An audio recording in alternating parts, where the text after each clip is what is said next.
Hello, my name is Yemet Jiao, also known as Daniel, and today our group will be talking about, will present about the corruption cases of Khalida Zia as part of the project for integrity and anti-corruption.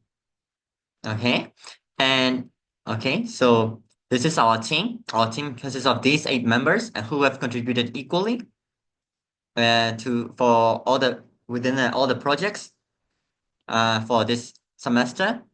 And this is the overview of the presentation. In our presentation, we will cover 4 main topics: the introduction, the basic information about the former Prime Minister of Bangladesh, Khalida Zia, and then we will dive further into the background of the cases. There are 2 cases, and then we will discuss about why these happen, and then where, when, why, and all the laws and punishments related to this topic. And then we will we will talk about the resolutions and the steps to address integrity and corruption cases. Okay. Okay, here is the Khalida Zia, the former Prime Minister of Bangladesh, who served as the Prime Minister from 1991 to 1996 and 2001 to 2006. She served 2 terms, and her party is this one, the Bangladesh Nationalist Party, BNP. There were 2 main cases of corruption, and this is called the Zia Orphanage Trust case in 2008, and then Zia Charitable Trust case in 2001. The first one, the former one, had like I believe $250,000 worth of mismanaged funds, and that is why she was accused of corruption. And then the second one is, I believe, she and her son and some, I believe, 4 associates were convicted of this corruption case, consisting of $375,000. Okay, so now my friend Jeta Jo will be presenting about the deeper issues revolving the 2 cases. My name is Yetajo. Today I will explain the background of the Khalida Zia corruption case, covering the key cases, their timeline, and the political controversy surrounding them. Khalida Zia, the former Prime Minister of Bangladesh and leader of the Bangladesh Nationalist Party, was accused of corruption in 2 major cases: the Zia Orphanage Trust case and the Zia Charitable Trust case. These cases became highly controversial and had a lasting impact on Bangladesh politics. The first case, the Zia Orphanage Trust case, started in 2008 when Khalida Zia was accused of misusing donations meant for an orphanage. Around 21 million Bangladesh taka, about 250,000 USD, was allegedly misappropriated. The prosecution claimed that the money, instead of going to orphans, was transferred to accounts linked to Khalida Zia and her associates. The second case, the Zia Charitable Trust case, came in 2011. Khalida Zia and 3 others were accused of embezzling 31.5 million taka, about 375,000 USD, from a trust fund meant for charitable work. Investigators found that the money had been diverted for personal use. And in 2018, she was sentenced to 7 years in prison for this case. Now, let's look at the timeline of the events.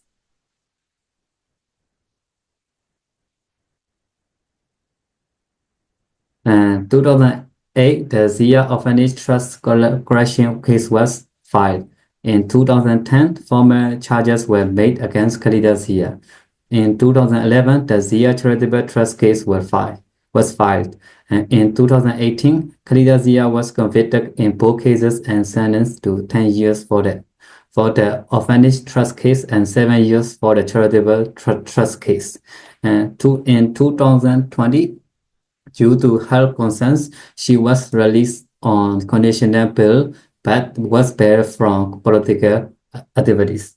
The cases were not just legal battles, they turned into a political controversy. Khalida Zia and her supporters claimed that the charges were politically motivated, designed to weaken the BNP before elections. The ruling party, the Awami League, denied these claims, stating that the cases were about justice and accountability. Many international organizations and human rights groups questioned the fairness of the trials, arguing that the political influence may have played a role. Overall, the Khalida Zia corruption case was more than just a legal issue.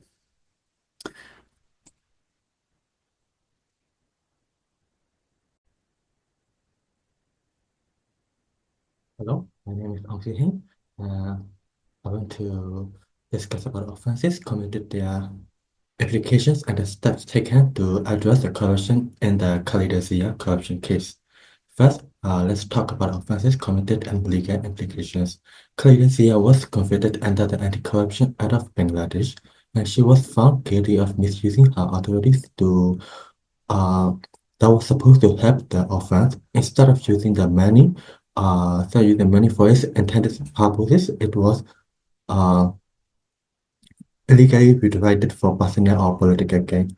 The court found her guilty, and the case also raised concerns about judicial bias. Some believe that the legal process was politically motivated rather than entirely based on justice. Next, let's discuss the application of this case. The conviction affected individuals, organizations, and the country as a whole.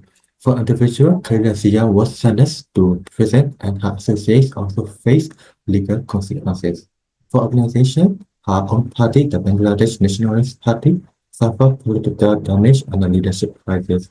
Her imprisonment left the party struggling to maintain strong leadership, affecting their political performances.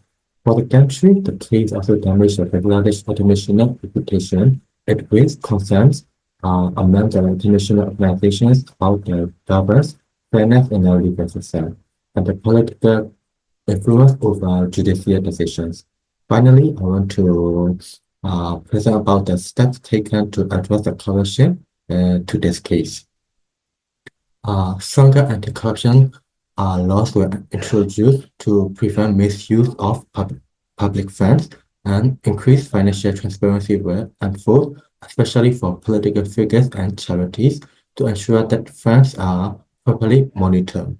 Public awareness campaigns were launched to educate people on corruption, the consequences, and the importance of transparency in governments. Okay, thank you. Next, our group member, Phung Yana, will present. Thank you.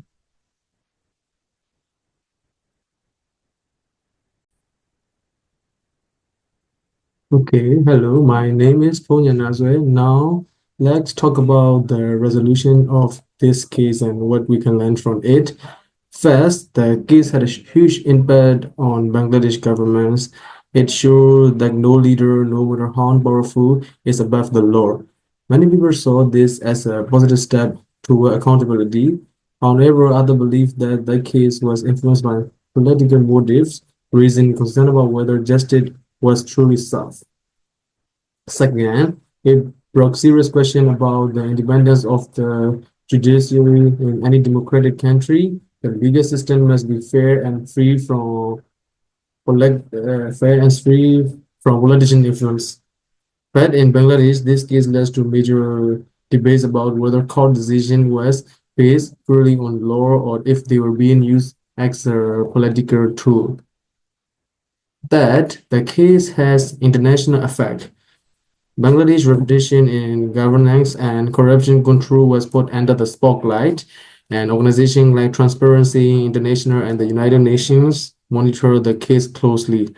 The international community called for a stronger effort to the fight corruption while ensuring that justice was fair and unbiased.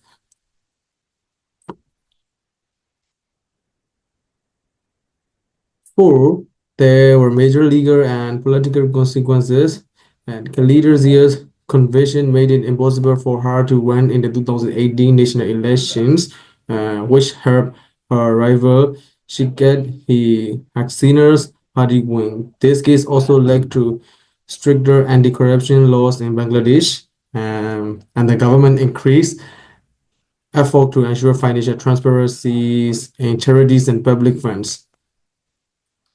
So finally, one of the biggest lessons learned from this case is that corruption destroys public trust. When people see political leaders misusing public funds, they lose faith in the government. This case reminded everyone why transparency, honesty, and a strong legal system are necessary for a country to develop. In conclusion, the Kilauea corruption case teaches us like that fighting corruption is not just about punishing individuals, it is about building a stronger, fairer, and more trustworthy system for everyone. Okay, thank you very much for taking your time.